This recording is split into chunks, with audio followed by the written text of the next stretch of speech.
Ayan, nakaslip ang anak ko at magbabag reveal ako habang tulog siya dahil pagising niya maliligo na siya. Habang ako ito wala pang ligo, syempre anak first muna.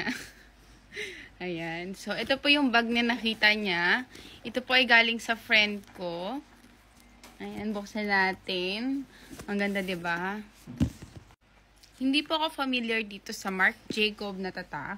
Ayan, bahala na kayo kung saan to nabibili. I-search nyo na lang kasi ako kasi kahit na anong bag, okay sa akin yan. Oh, nagising ang baby ko. Liligo na tayo na. Liligo na. Tulog ulit. So, ayan. Ang laman nito ay ayan lang. Napaka-konti. Meron ako ditong wallet. Ayan. Ito pa rin yung wallet ko since nung binili ko siya. Matagal na to. Ipapakita ko to kapag nagbabag reveal ako. Hindi naman ako nagpapalit. Isa lang talaga ang wallet ko. And then, meron akong ganito. Ano ba to?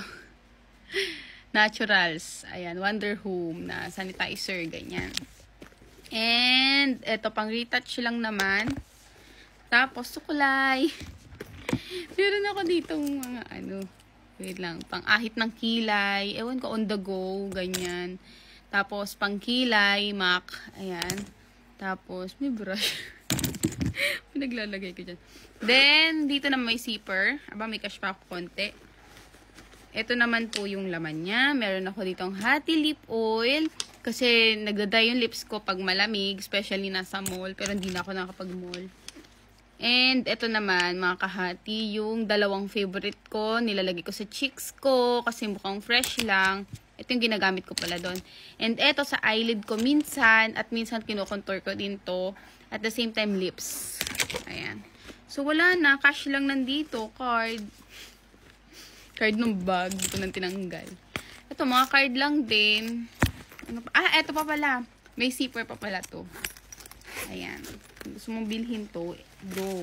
Dito ko nilalagay yung mga pang-anxiety ko. Kasi may anxiety ako, diba? Tinatago ko. Ayan, meron ako ditong Gaviscon. Kaya hindi na ako masyado sa spicy. Ito, pang-amoy-amoy ko, sa sakit ulo. Ang anxiety kasi ganun, diba? So, next naman, nung nanganak ako, doon ako nag-anxiety ulit. Pero ngayon, nawawala-wala na naman ulit. At ito, pang-inhale. Bigay ni Ma'am Judith. Ito, bigay ni Miss Raquel.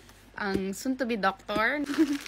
At ito, may mga pagkain pa. Candies, vitamins. Ano pa ba? Wala na. So, yun lang. Aayusin ko na lang itong gising na anak ko. Ayan, nakatulog na naman siya. Di muna tayo liligo.